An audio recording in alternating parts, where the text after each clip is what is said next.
Everyone, this is Ronnie reading Harry Potter and the Prisoner of Azkaban Chapter 7, The Boggart in the Wardrobe.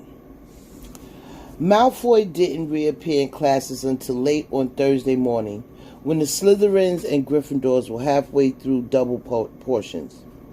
He swaggered into the dungeon, his right arm covered in bandages and bound up in a sling, acting, in Harry's opinion, as though he was a heroic survivor of some dreadful battle. "How is it, Draco?" simpered Pansy Parkinson. "Does it hurt much?" "Yeah," said Malfoy, putting on a brave sort of grimace, but Harry saw him wink at Crabbe and Goyle when Patsy had looked away. Settle down, said Professor Snape idly. Harry and Ron scowled at each other. Snape wouldn't have said settle down if they'd walked in late. He had given them detention, but Malfoy had always been able to get away with anything in Snape's classes. Snape was head of Slytherin House and generally favored his own students above all others. They were making a new potion today, a shrinking solution. Malfoy set up his cauldron right next to Harry and Ron so that they were preparing the ingredients on the same table.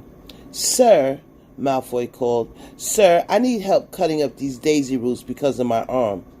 "Weasley, cut up Malfoy's root for him," said Snape without looking up.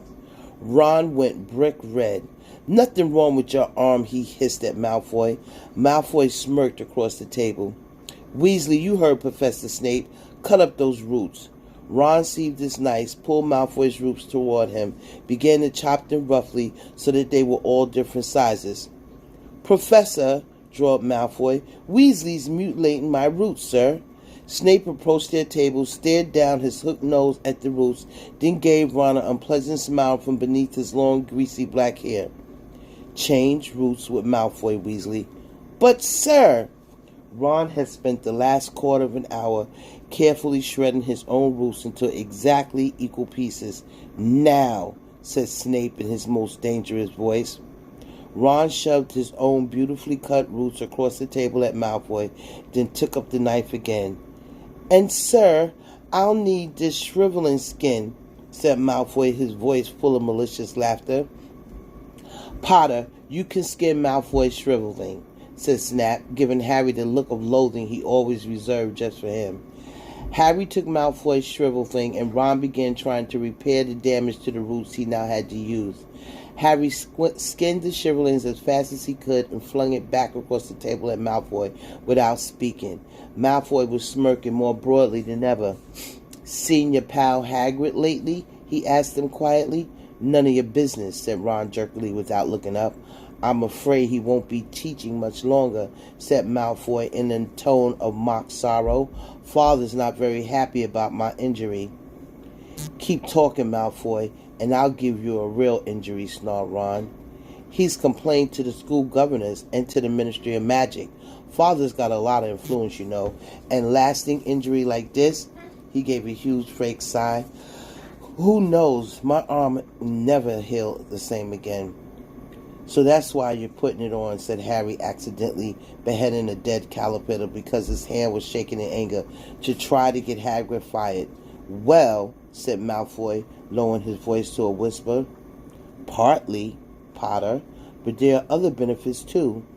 Weasley, slice my caterpillar for me." A few corners away, Neville was in trouble. Neville regularly went to pieces in potions lessons. It was his worst subject, and his great fear of Professor Snape made things 10 times worse. His potion was supposed to be a bright acid green, had turned orange. "Longbottom," said Snape, allowing some and allowing it to splash back into the cauldron so that everyone could see. "Orange? Tell me, boy, does anything penetrate that thick skull of yours? Didn't you hear me say quite clearly that only one rat spleen was needed? Didn't I state plainly that a dash of leech juice would suffice? What do I have to do to make you understand, Longbottom?" Neville was pink and trembling. He looked as though he was on the verge of tears. "Please, sir," said Hermione. "Please, I can help Neville put it right." "I don't remember asking you to show off, Miss Granger," said Snape coldly, and Hermione went as pink as Neville.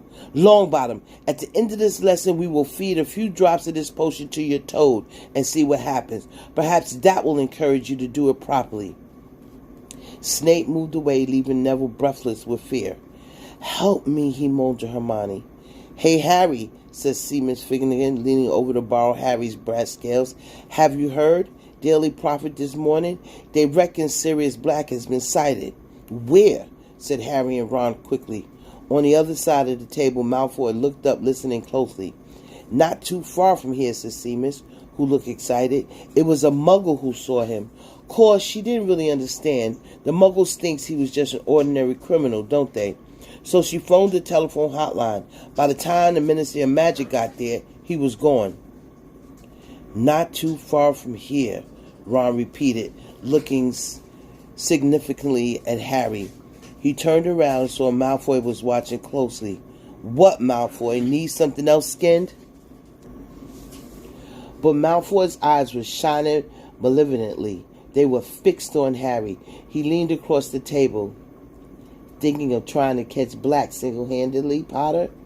"Yeah, that's right," said Harry offhandedly. Malfoy's thin mouth was curved in a mean smile. "Of course, if it was me," he said quietly, "I had done something before now. I wouldn't be staying in school like a good boy. I'd be out there looking for him." "What are you talking about, Malfoy?" said Ron roughly. "Don't you know, Potter?" breathed Malfoy, his pale eyes narrowing. "Know what?" Malfoy let out a low, sneering laugh. "Maybe you'd rather not risk your neck," he said. "Want to leave it to the Dementors, do you? But if it was me, I'd want revenge. I'd hunt him down myself." "What are you talking about?" said Harry angrily. But at that moment Snape called. "You should have finished adding your ingredients by now. This potion needs to stew before it can be drunk. So clear away while it simmers, and we'll test Longbottom's." Cab and Goyle laughed openly, watching Neville sweat as he stirred his potion furiously. Hermione was muttering instructions to him out the corner of her mouth so that Snape couldn't see. Harry and Ron packed away their unused ingredients and went to wash their hands and ladles in the stone basin in the corner. "What did Malfoy mean?" Harry muttered to Ron as he stuck his hands under the icy jet that poured from the gargoyle's mouth. "Why would I want revenge on Black? He hasn't done anything to me. Yet." "He's making it up," said Ron savagely. "He's trying to make you do something stupid." The end of the lesson in sight, Snape strode over to Neville, who was cowering by his cauldron. "Everyone gather around," said Snape, his black eyes glittering, "and watch what happens to Longbottom's toad. If he's managed to produce a shrinking solution, it will shrink to a tadpole. If, as I doubt, he will done it wrong, his toad is likely to be poisoned." The Gryffindors watched fearfully. The Slytherins looked excited. Snape picked up Trevor the Toad in his left hand and dipped a small spoon into Neville's potion, which was now green. He trickled a few drops down Trevor's throat. There was a moment of hushed silence in which Trevor gulped. Then there was a small pop, and Trevor the Tadpole was wriggling in Snap's palm. The Gryffindors burst into applause. Snape looked sour, pulled a small bottle from the pocket of his robe, poured a few drops on top of Trevor, and he reappeared suddenly fully grown. 5 points from Gryffindor," said Snape, which wiped the smiles from everyone's faces. "I told you not to help him, Miss Granger. Class dismissed." Harry, Ron, and Hermione climbed the steps to the entrance hall. Harry was still thinking about what Malfoy had said, while Ron was seething about Snape. 5 points from Gryffindor because the potion was right. "Why didn't you lie, Hermione? You should have said Neville did it all by himself." Hermione didn't answer. Ron looked around. "Where is she?" Harry turned too. They were at the top of the steps now, watching the rest of the class pass them, headed for the Grey Hall and lunch. "She was right behind us," said Ron, frowning. Malfoy passed them, walking between Crabbe and Goyle. He smirked at Harry and disappeared. "There she is," said Harry. Hermione was panting slightly, hurrying up the stairs. One hand clutched her bag. The other seemed to be tucking something down the front of her robe. "How did you do that?" said Ron. "What?" said Hermione, joining them. "One minute you were right behind us, the next moment you were back at the bottom of the stairs again." "What?" Hermione looked slightly confused. "Oh, I had to go back for something." "Oh, no." A seam had split on Hermione's bag. Harry wasn't surprised. He could see that it was crammed with at least a dozen large, heavy books. "Why are you carrying all those around with you?" Ron asked her. "You know how many subjects I'm taking," said Hermione breathlessly. "Couldn't hold these for me, could you?" But Ron was turning over the books she had handed him, looking at the corners. "You haven't got any of these subjects today. It's only Defense Against the Dark Arts this afternoon." "Oh, yes," said Hermione vaguely, but she packed all the books back in her bag just the same. "I hope there's something good for lunch. I'm starving," she added, and she marched off toward the Grey Hall. "Do you get the feeling that Hermione's not telling us something?" Ron asked Harry. Professor Lupin wasn't there when they arrived at his first Defense Against the Dark Arts lesson. They all sat down, took out their books, quills, and parchment, and were talking when he finally entered the room.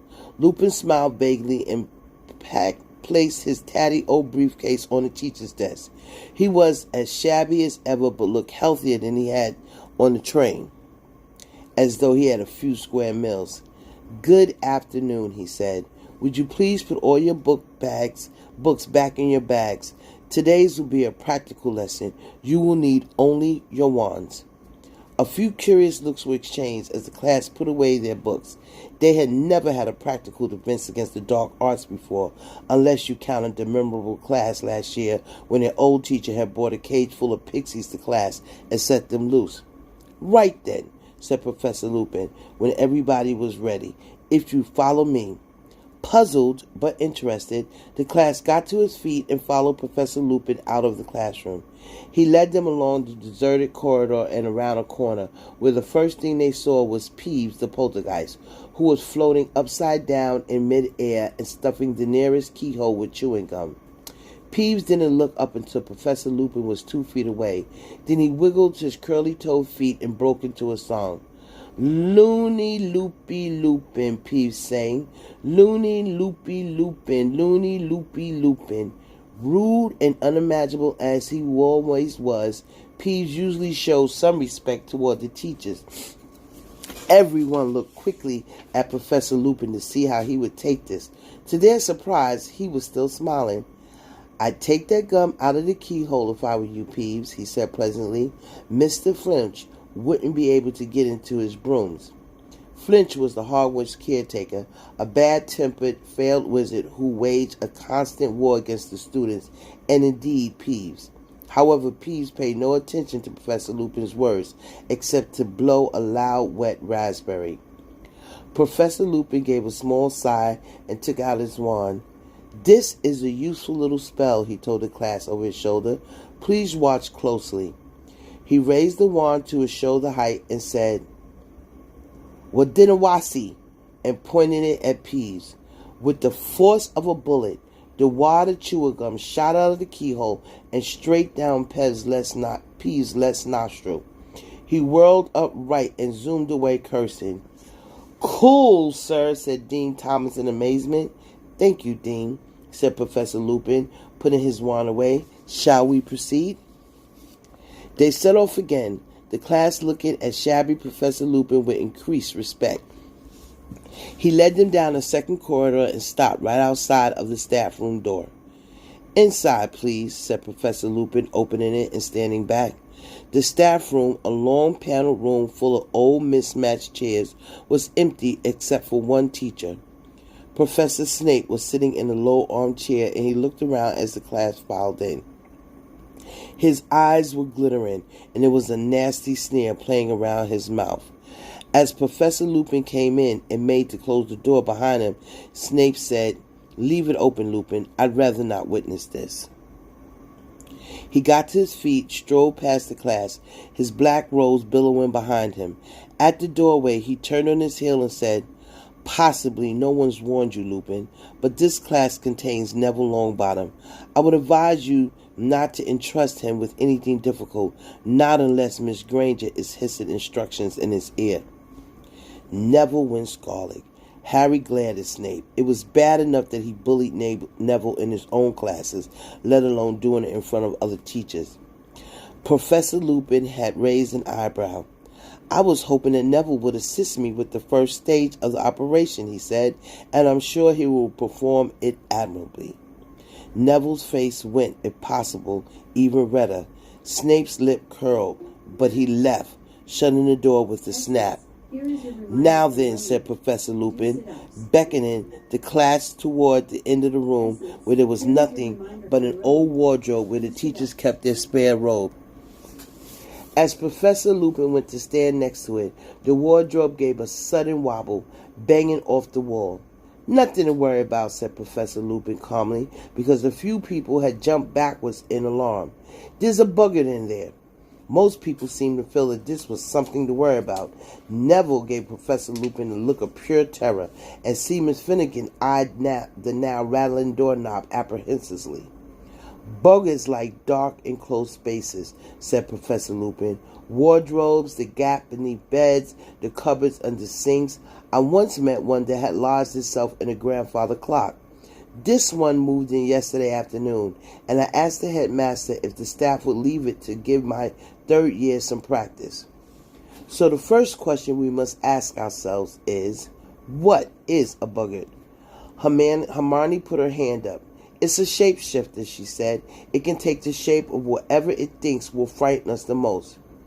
Couldn't have put it better myself, said Professor Lupin, and Hermione glowed. So the Boggart sitting in the darkness within has not yet assumed a form. He does not yet know what will frighten a person on the other side of the door. Nobody knows what a Boggart looks like when he's alone, but when I let him out, he will immediately become whatever each of us most fears. This means, said Professor Lupin, choosing to ignore Neville's small sputter of terror, that we have a huge advantage over the Boggart before we begin. Have you spotted it, Harry? Trying to answer a question with Hermione next to him, bobbing up and down on the balls of her feet with her hands in the air, was very off-putting, but Harry had to go. Because there's so many of us, it won't know what shape it should be. Precisely, said Professor Lupin, and Hermione put her hand down, looking a little disappointment. It's always best to have company when you're dealing with a Boggart. He becomes confused. Which should he become, a headless corpse or a flesh-eating slug? I once saw a Boggart make that very mistake. Tried to frighten two people at once and turned himself into half a slug, not remotely frightening. The charm that repels a Boggart is simple, yet it requires force of mind. You see, the thing that really finishes a Boggart is laughter.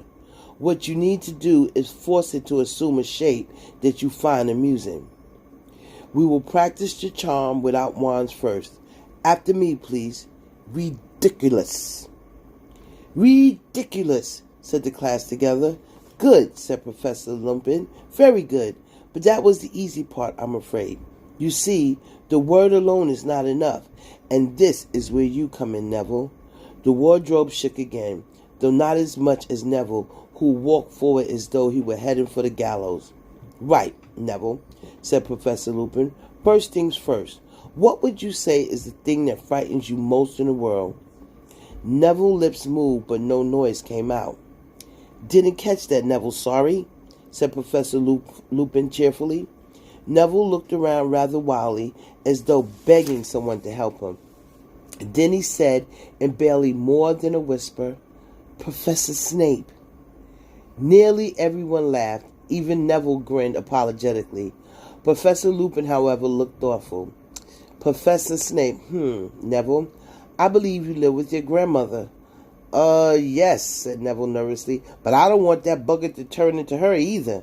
No, you misunderstood me, said Professor Lupin, now smiling. I wondered, could you tell us what sort of clothes your grandmother usually wears? Neville looked startled, but said, well, always the same hat, a tall one with a stuffed vulture on top, and a long dress, green normally, and sometimes a fox fur scarf. And a handbag? Prompted Professor. A big red one, said Neville. Right then, said Professor Lupin. Can you picture those clothes very clearly, Neville? Can you see them in your mind's eye? Yes, said Neville uncertainly, plainly wondering what was coming next. When a Boggart bursts out of the wardrobe, Neville, and sees you, it will assume the form of Professor Snape, said Lupin, and you will raise your wand thus and cry, ridiculous, and concentrate hard on your grandmother's clothes. If all goes well, Professor Boggart Snape will be forced into a vulture-topped hat and that green dress with that big red handbag. There was a great shout of laughter. The wardrobe wobbled more violently. If Neville is successful, the Boggart is likely to shift his attention to each of us in turn, said Professor. I would like all of you to take a moment now to think of the thing that scares you the most and imagine how you might force it to look comical. The room went quiet. Harry thought, what scared him most in the world? His first thought was Lord Voldemort, and Voldemort returned to full strength. But before he had even started to plan a possible counterattack on a Boggart Voldemort, a horrible image came floating to the surface of his mind. A rotting, glistening hand slithering back beneath a black cloak, a long, rattling breath from an unseen mouth, then a cold so penetrating it felt like drowning. Harry shivered, then looked around, hoping no one had noticed. Many people had their eyes shut tight. Ron was muttering to himself, take his legs off. Harry was sure he knew what Ron was about. Ron's greatest fear was spiders. Everyone ready? Said Professor Lupin. Harry felt a lurch of fear. He wasn't ready. How could you make a Dementor less frightening?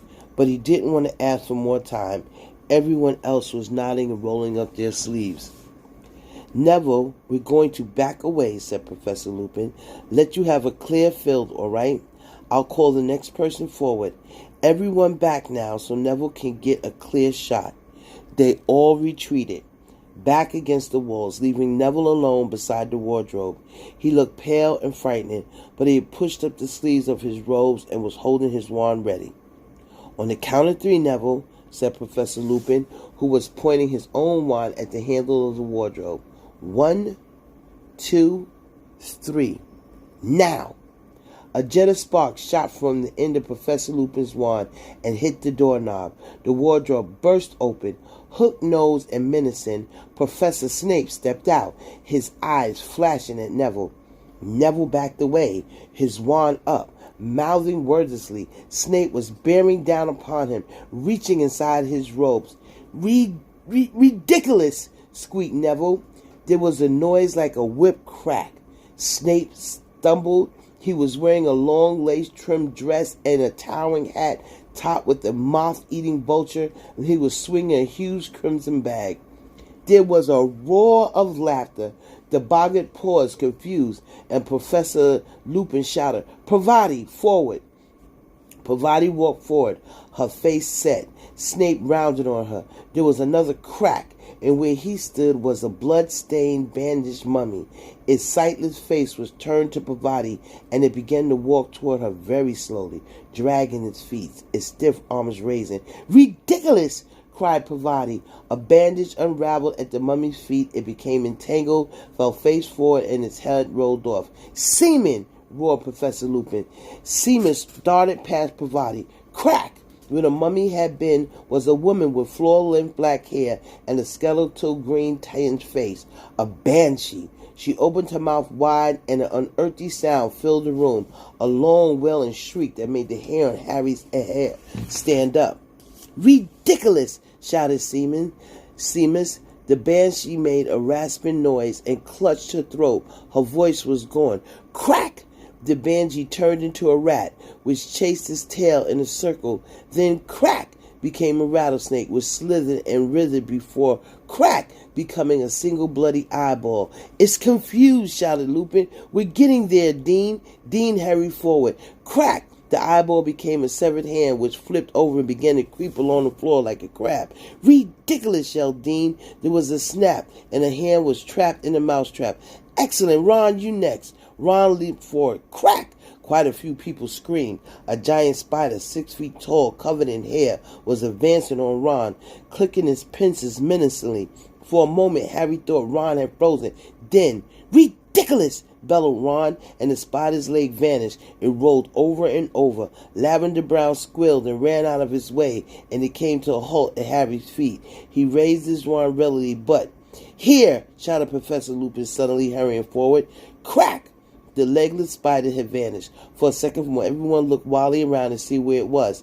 Then they saw a silvery white orb hanging in the air in front of Lupin, who said, "Ridiculous!" almost lazily. Crack! Forward, Neville, and finish him off. And Lupin, as the Boggart landed on the floor as a cockroach. Crack! Snape was back. This time Neville charged forward, looking determined. "Ridiculous!" he shouted, and they had a split-second view of Snape in his lacy dress before Neville let out a great ha of laughter, and the Boggart exploded, burst into 1,000 tiny wisps of smoke, and was gone. "Excellent!" cried Professor Lupin as the class broke into applause. "Excellent, Neville! Well done, everyone! Let me see. 5 points to Gryffindor for every person to tackle the Boggart. 10 for Neville because he did it twice, and 5 each to Hermione and Harry." "But I didn't do anything," said Harry. "You and Hermione answered my questions correctly at the start of the class, Harry," Lupin said lightly. "Very well, everyone. An excellent lesson. Homework, kindly read the chapter on Boggarts and summarize it for me, to be handed in on Monday. That will be all." Talking excitedly, the class left the staff room. Harry, however, wasn't feeling cheerful. Professor Lupin had deliberately stopped him from tackling the Boggart. Why?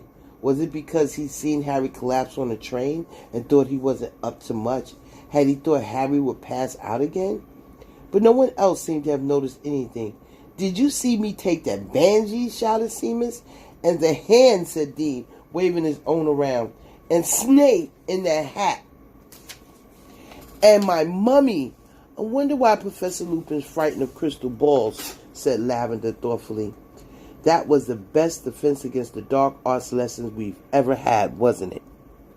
said Ron excitedly as they made their way back to the classroom to get their bags. "He seems like a very good teacher," said Hermione approvingly, "but I wish I could have had a turn with the Boggart." "What would it have been for you?" said Ron, snickering. "A piece of homework that only got 9 out of 10?